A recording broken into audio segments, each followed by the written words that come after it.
Howdy y'all, this is Austin Gridley Pickleball. Thanks for tuning in. Today I want to talk about, I remember talking to one of my good Utah friends a couple of months ago and just checking up on him, saying like, how's your game coming along? How's your pickleball? And I remember they were telling me, yeah, I feel like I'm doing really good. I'm not getting the opportunities that I need, and things are really optimistic. And I played against them a couple times this last week, and unfortunately, I think in the last couple of years they've gotten worse, or they're exactly the same. And I think that's a really unfortunate thing that a lot of pickleball players face, where they play at 4-0 and they're a 4-0 player, and next year they'll still be a 4-0 player, even though they're playing a bunch and they're just not improving. Probably like 80% of pickleball players. They're stagnant, and hopefully it can help you not do that, and you can make some improvements. So, like a couple things with that. Like when I see someone and they don't have a backhand, or they don't have a backhand drop, or maybe it's an overhead, something like that. It just blows my mind. It's like, how are you not figuring these things out? And so if you have a complete weakness that you're avoiding, go for Pete's sake, work on it for a little bit. If something's not working, or if you're missing something a bunch, and you can tell, like, get a coach to go take a lesson, whatever it takes, but don't keep making these same mistakes. Pickleball isn't a choice, it's a lifestyle, and it's more fun to win. And so make these changes, do what it takes, go improve. So yeah, work on your weaknesses, find your biggest weakness and go improve that. You'll improve pretty drastically just from that. Other big thing that I was thinking about is, for me personally, a huge thing for improving is drilling. Especially I remember as a 4-5 player, I couldn't get the 5-0 players to play with me, and that was just reality. I could get other 4-5 players to play with me and to drill, and so that's what I had to work with. And so I just would drill a whole bunch. And I mastered dinking, especially at the time. One of the reasons why I specifically focused on that is because the players I was playing against, they didn't have as fast of hands, or they couldn't hit it as hard. And so I couldn't super improve that way, unfortunately, at the time.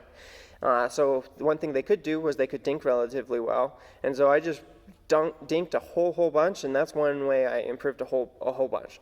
And so anyways, maybe you're in an area where you can't play with as many good players, or there aren't good players where you live, or you don't get to play with good players, go practice your drops, go practice your dinks, go drill if that will super help you, promise.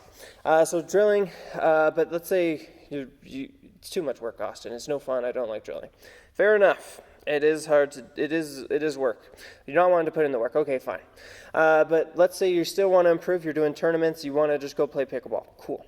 Okay, so main thing for actually improving while you're playing is, number one thing is coach yourself.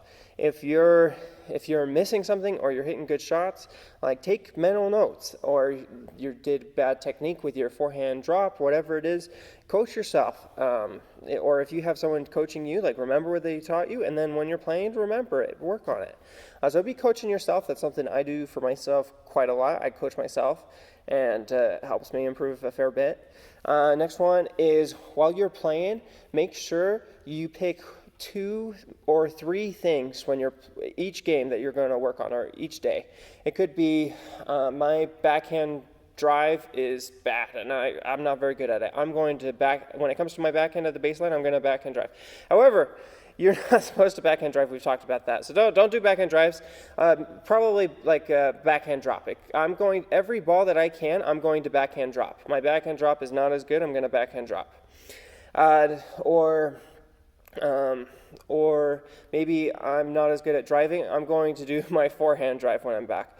Or I'm going to cover a little bit more of the court. Or whatever it is you need to work on, or that you want to do. Don't be afraid to lose. Do what it takes to improve.